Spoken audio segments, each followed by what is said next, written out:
Ahmad Yani yang Soekarnois di debat anggota Politbiro PKI. Akhirnya bulat disepakati, Jenderal Ahmad Yani masuk daftar korban. Dokumen CIA menyebut bahwa keputusan PKI untuk menghabisi Jenderal Ahmad Yani karena dikhawatirkan Yani akan jadi masalah jika Soekarno meninggal dunia. Sedangkan Maijen Soeharto adalah staf dari Jenderal Ahmad Yani. Pak Harto tidak termasuk pimpinan TNI Angkatan Darat yang diperhitungkan oleh PKI. Inilah kesalahan fatal Gestapo PKI.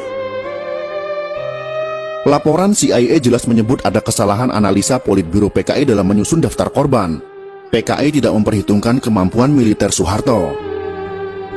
Secara politik, benar Maijen Soeharto sudah tamat karena memalukan Soekarno. Secara militer juga tamat karena hanya jadi panglima pasukan cadangan.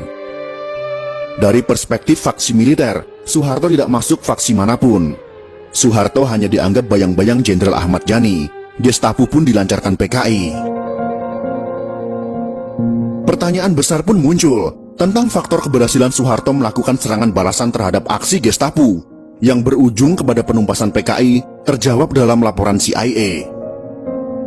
Saat hampir semua pimpinan TNI Angkatan Darat yang anti PKI dan pro Soekarno sudah dibunuh PKI, yang tersisa hanya Maijen Soeharto dan Jenderal Nasution yang terluka. Muncul pertanyaan, mengapa Soeharto bisa memobilisasi TNI begitu cepat dalam jumlah besar? Ada dua alasan untuk menjawab pertanyaan ini. Yang pertama, sebagian besar pasukan TNI ada di Jakarta dalam rangka hari ulang tahun TNI pada tanggal 5 Oktober tahun 1965. Yang kedua, Soeharto adalah mantan Panglima Trikora, satu-satunya jenderal yang berpengalaman dalam memobilisasi pasukan TNI dalam jumlah besar yang luput dari analisa PKI. Soeharto sebagai mantan Panglima Operasi Trikora sangat berpengalaman memimpin, memobilisasi ratusan ribu pasukan dari 3 matra TNI. Sekakmat TNI berhasil membalas aksi PKI. Bagi Soeharto memerangi pemberontakan PKI tahun 1965 sama seperti perang lawan pasukan Belanda. Hanya saja PKI lebih lemah daripada Belanda.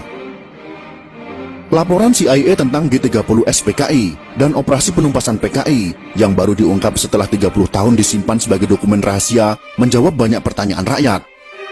Jika bukan karena Maijen Soeharto yang tersisa dan mengambil alih komando pimpinan TNI Angkatan Darat, sejarah Indonesia pasti berubah. Republik Indonesia sudah pasti akan menjadi negara komunis. Banyak kemungkinan yang akan terjadi, dan semuanya lebih buruk jika tidak ada Maijen Soeharto.